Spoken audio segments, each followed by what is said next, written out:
আসসালামু আলাইকুম ওয়া রাহমাতুল্লাহি ওয়া বারাকাতুহু। এই পর্বে আমাদের আলোচনা সূরা ইয়াসিনের তৃতীয় পর্ব, আয়াত 41 থেকে 50। আলহামদুলিল্লাহ ওয়াসসালাতু ওয়াসসালাম আলা রাসূলিল্লাহ ওয়া আলা আলিহি ওয়া সাহবিহি আজমাইন, আম্মা বাদ। আউযু বিল্লাহি মিনাশ শাইতানির রাজীম। বিসমিল্লাহির রহমানির রহিম। রব্বি ইশরাহ লি সাদরি ওয়া ইয়াসসির লি আমরি ওয়াহলুল উকদাতাম মিন লিসানি ইয়াফকাহু কাওলি। আয়াত 41 এরশাদ হচ্ছে, আল্লাহ বলেন, আর তাদের জন্য একটি নিদর্শন হলো, অবশ্যই আমি তাদের বংশধরদেরকে ভরা নৌকায় আরোহণ করিয়েছিলাম। ওয়া আয়াতুল লাহুম আন্না হামালনা যুররিয়াতাহুম ফিল ফুলকিল মাশহুন। এই আয়াতে আল্লাহ তাআলা নিজের অনুগ্রহের কথা প্রকাশ করেছেন যে তিনি তোমাদের জন্য সমুদ্রে নৌকাসমূহ, জাহাজ চলাচল সহজ করে দিয়েছেন।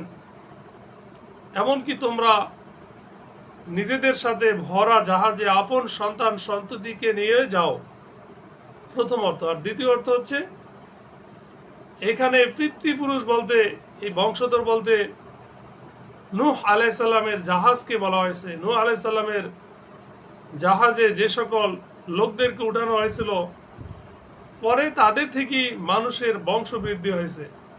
এজন্য নূহ আলাইহিস সালামকে দ্বিতীয় আদম বলা হয়। আর তাদের জন্য তার অনুরূপ যানবাহন সৃষ্টি করেছি, যাতে তারা আরোহণ করে।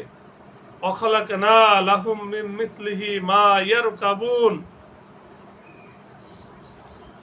অর্থাৎ এমন যানবাহন যা নৌকার মতোই মানুষ এবং ব্যবসা বাণিজ্য সামগ্রীকে এক স্থান থেকে অন্য স্থানে নিয়ে যায়। এতে কিয়ামত পর্যন্ত যত প্রকার যানবাহন আবিষ্কৃত হবে সবই এর অন্তর্ভুক্ত, যেমন উড়োজাহাজ, মোটর চালিত জলজাহাজ, ট্রেন, বাস, ট্যাক্সি এবং অন্যান্য যানবাহন। আল্লাহ বলেন, আর যদি আমি চাই তাদেরকে নিমজ্জিত করে দেই, ওয়াইন নাশা নুগরিকুহুম, তখন তাদের জন্য কোনো সাহায্যকারী থাকে না। ফালা সরিখা লাহুম, এবং তাদেরকে উদ্ধার করাও হয় না। ওয়ালাহুম ইউনকাযুন, যদি না আমার পক্ষ থেকে রহমত হয় এবং কিছু সময়ের জন্য উপভোগের সুযোগ দেওয়া হয়। ইল্লা রাহমাতাম মিন্না ওয়া মাতাআন ইলা হিন। আর যখন তাদেরকে বলা হয়, যা তোমাদের সামনে আছে এবং যা তোমাদের পেছনে আছে সে বিষয়ে সতর্ক হও। ওয়াইদা কিলা লাহুমুত্তাকু মা বাইনা আইদিকুম ওয়া মা খালফাকুম, যাতে তোমাদের প্রতি অনুগ্রহ করা যায়। লাআল্লাকুম তুরহামুন। আর তাদের রবের নিদর্শন সমূহ থেকে তাদের কাছে কোনো নিদর্শন আসলেই তারা তা থেকে মুখ ফিরিয়ে নেয়। ওমা তাতিহিম মিন আয়াতিম মিন আয়াতি রাব্বিহিম ইল্লা কানু আনহা মুরিদিন।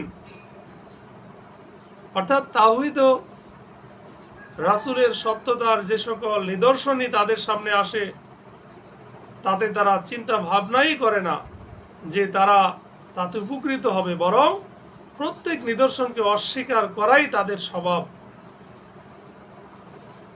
আয়াত 47।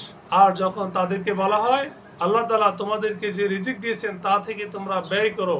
ওয়াইদা কিলা লাকুম আনফিকু মিম্মা রাযাকাকুমুল্লাহ, তখন কাফেররা মুমিনদেরকে বলে, আমরা কি তাকে খাদ্য দান করব?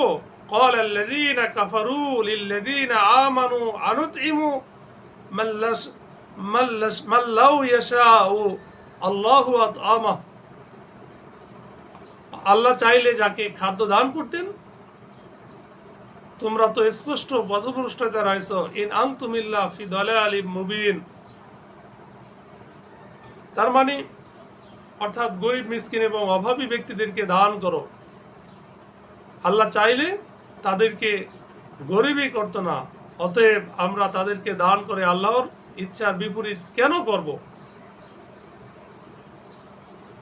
অর্থাৎ আল্লাহর নির্দেশন যে গরিবদেরকে সাহায্য করো, এই কথা বলে তোমরা স্পষ্ট ভুল করছো, কাফেররা বলে। তাদের এই কথা ঠিক ছিল যে দারিদ্র, অসচ্ছলতা আল্লাহর ইচ্ছাই ছিল, কিন্তু তাকে আল্লাহর আদেশ অমান্য করার বাহানা বানিয়ে নেওয়া ভুল ছিল, কারণ তাদেরকে সাহায্য করার আদেশদাতাও তো আল্লাহই ছিলেন। সুতরাং তার সন্তুষ্টি তো গরিব মিসকিনদেরকে সাহায্য করতেই নিহিত আছে, কারণ ইচ্ছা এক জিনিস আর সন্তুষ্টি অন্য জিনিস। ইচ্ছার সম্পর্ক সৃষ্টিগত বিষয়সমূহের সাথে, এবং তার ফলে যা কিছু ঘটে তার হিকমত ও যৌক্তিকতা আল্লাহ ছাড়া আর কেউ জানেন না। আর সন্তুষ্টির সম্পর্ক সারয়ী বিষয়সমূহের সাথে, যা পালন করার আদেশ আমাদেরকে দেওয়া হয়েছে যাতে আমরা তার সন্তুষ্টি অর্জন করতে পারি। আয়াত 48। আর তারা বলে, এই ওয়াদা কখন বাস্তবায়িত হবে? ওয়ায়াকুলুনা হাযা মাতা হাযাল ওয়াদু, যদি তোমরা সত্যবাদী হও, ইন কুনতুম সাদিকিন। তারা তো কেবল এক বিকট আওয়াজের অপেক্ষা করছে। মা ইয়ানজুরুনা ইল্লা সাইহাতান, যা তাদেরকে বাঘ বিতণ্ডায় লিপ্ত অবস্থায় পাকড়াও করবে।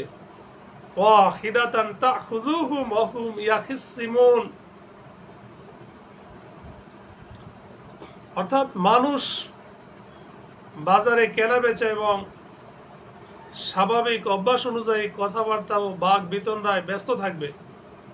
এমত অবস্থায় হঠাৎ সিংহায় ফুৎকার দেওয়া হবে এবং কিয়ামত অনুষ্ঠিত হয়ে যাবে।